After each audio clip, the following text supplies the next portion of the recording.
Bienvenue à tous. Merci beaucoup d'être ici et merci de me rejoindre. Si vous découvrez l'émission, prenez un instant pour vous abonner à World Affairs and Context sur Substack ou Patreon pour accéder à plus de contenu exclusif. J'aimerais vraiment vous y retrouver. Il vous suffit de suivre les liens dans la description de la vidéo ci-dessous pour vous connecter. Très bien. Parlons d'un sujet qui n'a pas reçu l'attention qu'il mérite ces dernières semaines. Tout le monde a vu les gros titres au début et au milieu du mois de janvier, je crois. Un raid spectaculaire, des hélicoptères au-dessus de Caracas, des forces spéciales américaines qui interviennent, capturent le président vénézuélien Nicolás Maduro et son épouse Cilia Flores, puis les emmènent vers un navire de guerre américain stationné à une centaine de milles au large.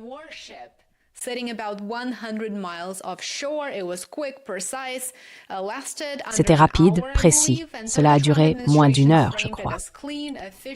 L'administration Trump l'a présenté comme une opération propre, efficace et décisive.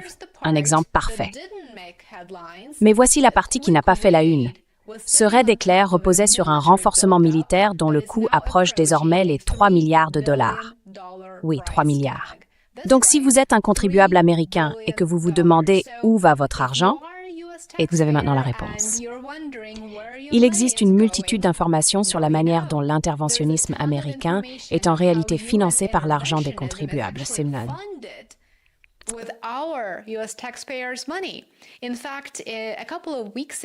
En fait, il y a quelques semaines, j'ai eu une excellente interview avec Ryan McMaken de l'Institut Mises, qui a expliqué comment les déficits américains sont en réalité couverts par les contribuables et comment les États-Unis financent leur guerre à l'étranger. Regardez absolument cette vidéo ensuite. C'est une excellente interview, l'une de mes préférées. Je mettrai le lien dans la description ci-dessous.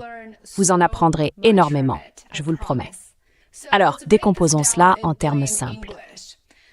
L'opération, apparemment appelée Opération Résolution Absolue, n'était que la partie émergée d'un ensemble bien plus vaste connu sous le nom de l'Anse du Sud.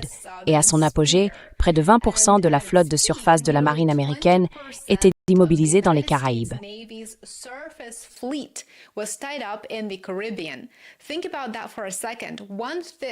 Réfléchissez-y un instant.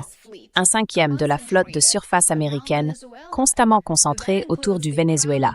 Cela inclut le joyau de la couronne, l'USS Gerald R. Ford, qui est le plus grand porte-avions du monde. Ce bâtiment transporte plus de 4000 membres d'équipage et des dizaines d'avions de combat. Le simple fait d'avoir le Ford et son groupe aéronaval dans la région coûte environ 11,4 millions de dollars par jour. Pas par mois, pas par semaine, par jour. Ajoutez ensuite 2 groupes amphibies prêts au combat, dont l'USS Iwo Jima, l'USS Fort Lauderdale et l'USS San Antonio, ainsi que la 22e unité expéditionnaire des marines, et cela représente encore environ 8,5 millions de dollars par jour. Et qu'en est-il des navires logistiques?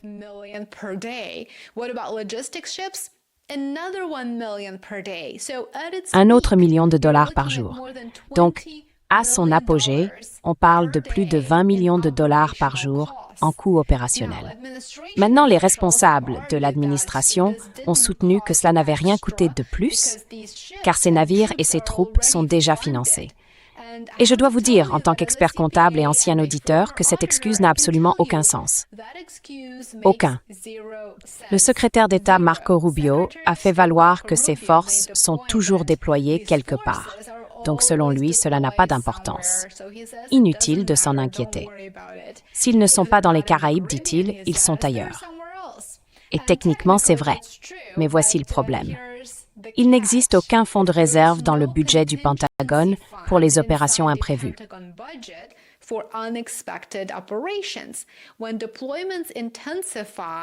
Lorsque les déploiements s'intensifient, plus d'heures de vol, plus de carburant consommé, plus d'armes utilisées, plus de primes de risque, plus d'indemnités de séparation familiale, ce sont des coûts supplémentaires. Ce sont des dépenses supplémentaires. Et bien sûr, elles s'accumulent, dépassant ce qui avait été prévu au budget initial. Les conflits coûtent plus cher. C'est ainsi que fonctionne l'argent. On ne peut pas y échapper. Selon un rapport de Bloomberg, l'ancienne contrôleuse du Pentagone, Elaine McCusker, estime que l'opération Southern Spear a coûté environ 2 milliards de dollars depuis août 2025. Et il ne s'agit là que des coûts opérationnels supplémentaires. Cela n'inclut pas le travail de renseignement, les opérations cyber, la préparation du ciblage, les répétitions, toute l'infrastructure invisible qui rend un raid possible.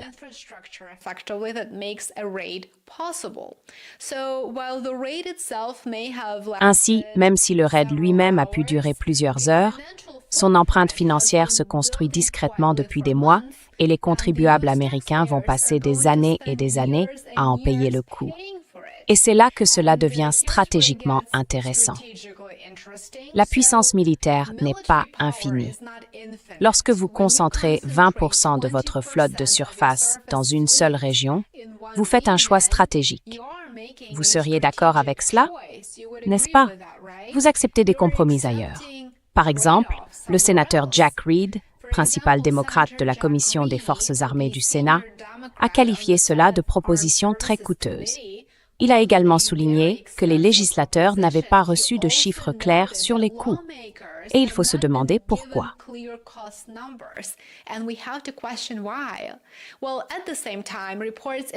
Eh bien, en même temps, des rapports indiquent que les F-35 stationnés dans la région de Porto Rico pendant le raid se redéploient désormais vers l'Europe et le Moyen-Orient. Les forces sont constamment repositionnées. C'est un jeu mondial de coquilles avec les ressources et chaque mouvement a un coût. C'est ce que je retiens de cette vidéo. La question plus large est la suivante. Quel est le coût d'opportunité? Comme on l'a déjà justement souligné, les grandes puissances ne mesurent pas seulement leur force à la quantité de puissance qu'elles peuvent projeter, mais aussi au nombre de théâtres qu'elles peuvent gérer simultanément, sans tension. L'analyse de Bloomberg suggère que bien qu'une grande partie de cela ait été financée par les allocations de défense existantes, la rapidité de leur appropriation a dépassé ce qui était prévu pour l'exercice fiscal 2026. Cela signifie donc que des ajustements devront être apportés au budget à l'avenir.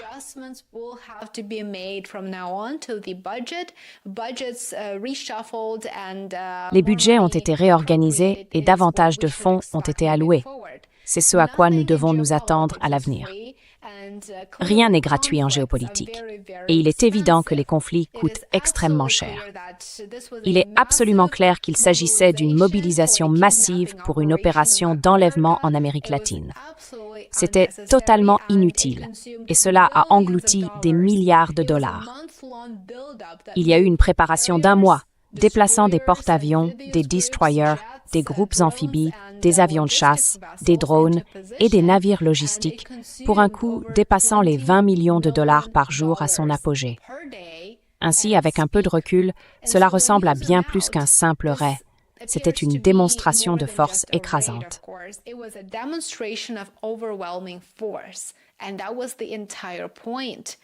Et c'était bien là tout l'objectif. Des démonstrations de ce genre ne sont pas bon marché.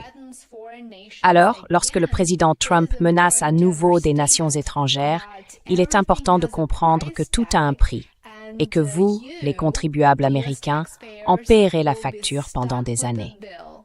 Merci beaucoup d'avoir regardé. J'espère que vous avez apprécié cette brève mise à jour et que vous en avez appris quelque chose de nouveau. Soutenez mon travail si vous aimez ce type de contenu et souhaitez en voir davantage. J'apprécie chacun d'entre vous qui êtes devenus abonnés payants sur YouTube, Substack ou Patreon. Merci infiniment pour votre soutien. Passez une excellente journée et on se retrouve ici demain. À bientôt.